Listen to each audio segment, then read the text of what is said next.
दोस्तों नमस्कार। आप सभी को अपना गीत लिरिक्स चैनल पर स्वागत है। और आज का गीत बहुत ही फुल और फ्री लिखा हुआ गीत है। आप इसे गा सकते हैं क्योंकि बहुत ही नए मैटर पर लिखा हुआ गीत है। तो इस तरह गीत पाना चाहते हैं तो हमारे चैनल को सब्सक्राइब करें। वीडियो पसंद आया हो तो लाइक करें, कमेंट करें और गीत कैसा लगा। तो इसका मुखरा इस प्रकार है। शादी करके तू तो जाते बरू हो, पल पर हम अभी मरते बनी हो। इसे दो बार गाना है। शादी करके तू तो जाते बरू हो, पल पल हम अभी मरते बनी हो।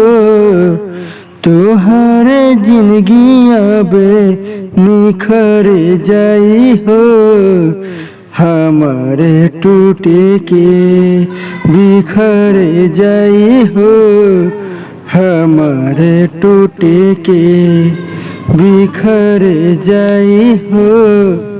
अब इसका अंतरा इस प्रकार है।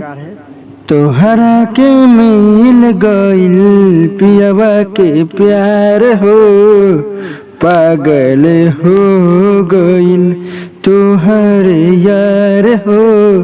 इसे दो बार गाना है। तोहरा के मिल गइल पियवा के प्यार हो, पागल हो गइल तोहर यार हो।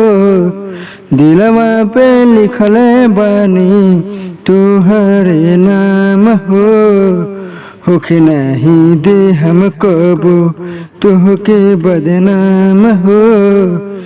जुदाई की गम आबे पियल जाई हो, तोहरे जिंदगी आबे निखर जाई हो, हमारे टूट के बिखर जाई हो। इसे दो बार गाना है। हमारे टूट के बिखर जाई हो। अब इसका लास्ट अंतरा इस प्रकार है। इसमें मेरा नाम और अपना नाम ऐड कर सकते हैं, जो इस प्रकार है। एहे जन्म में नइखे तोहर साथ हो, अगला जन्म में थामेम तोहर हाथ हो।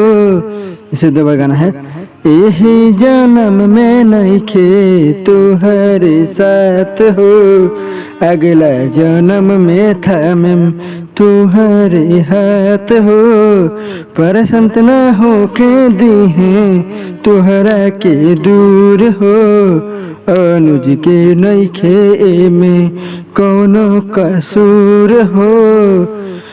देखी के तोहर विदाई आंसू गिर जाई हो, तोहर जिंदगी आबे निखर जाई हो, हमारे टूट के बिखर जाई हो। इसे दो बार गाना है। हमारे टूट के बिखर जाई हो। अगर इसी तरह गीत पाना चाहते हैं तो हमारे चैनल को सब्सक्राइब करें। वीडियो पसंद आया हो तो लाइक करें, कमेंट करें। गीत आपको कैसा लगा। अब मिलते हैं अगले गीत के साथ।